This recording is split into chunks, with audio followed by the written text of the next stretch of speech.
ಕರ್ಕುಜೆ ಗ್ರಾಮದ ನೇರಳಕಟ್ಟೆಯಲ್ಲಿರುವ ನಿರಂಜನ ಭಟ್ ಎಂಬುವರ ಮನೆಯಲ್ಲಿ ನಡೆದಿದ್ದ ಕಳ್ಳತನ ಪ್ರಕರಣ ಸಂಬಂಧ ಇಬ್ಬರು ಆರೋಪಿಗಳನ್ನು ಕುಂದಾಪುರ ಪೊಲೀಸರು ಬಂಧಿಸಿದ್ದಾರೆ.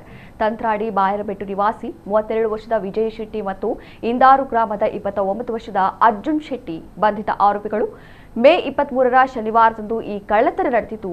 ಆರೋಪಿಗಳಾದ ವಿಜಯನಿಂದ ಸುಮಾರು 9 ಲಕ್ಷ ಮೌಲ್ಯದ 66.22 ಗ್ರಾಂ ಚಿನ್ನ ಹಾಗೂ 175.4 ಗ್ರಾಂ ಬೆಳ್ಳಿ ವಶಪಡಿಸಿಕೊಂಡಿದ್ದು, ಇನ್ನೋರ್ವ ಆರೋಪಿ ಅರ್ಜುನನಿಂದ ಸುಮಾರು 2 ಲಕ್ಷ ಮೌಲ್ಯದ 18.2 ಗ್ರಾಂ ಚಿನ್ನವನ್ನು ವಶಪಡಿಸಿಕೊಳ್ಳಲಾಗಿದೆ. ಒಟ್ಟು 11 ಲಕ್ಷ ಮೌಲ್ಯದ ಚಿನ್ನಾಭರಣ ಹಾಗೂ ಬೆಳ್ಳಿ ವಸ್ತುಗಳನ್ನು ವಶಪಡಿಸಿಕೊಂಡು ಬಂಧಿತ ಆರೋಪಿಗಳನ್ನು ನ್ಯಾಯಾಲಯಕ್ಕೆ ಹಾಜರುಪಡಿಸಲಾಗಿದೆ. ಪ್ರಕರಣದ ಪ್ರಮುಖ ಆರೋಪಿ ಮೊಹಮ್ಮದ್ ಅಶ್ರಫ್ ತಲೆಮರೆಸಿಕೊಂಡಿದ್ದು, ಆತನ ಬಂಧನಕ್ಕೆ ಪೊಲೀಸರು ಶೋಧ ಕಾರ್ಯ ಮುಂದುವರೆಸಿದ್ದಾರೆ.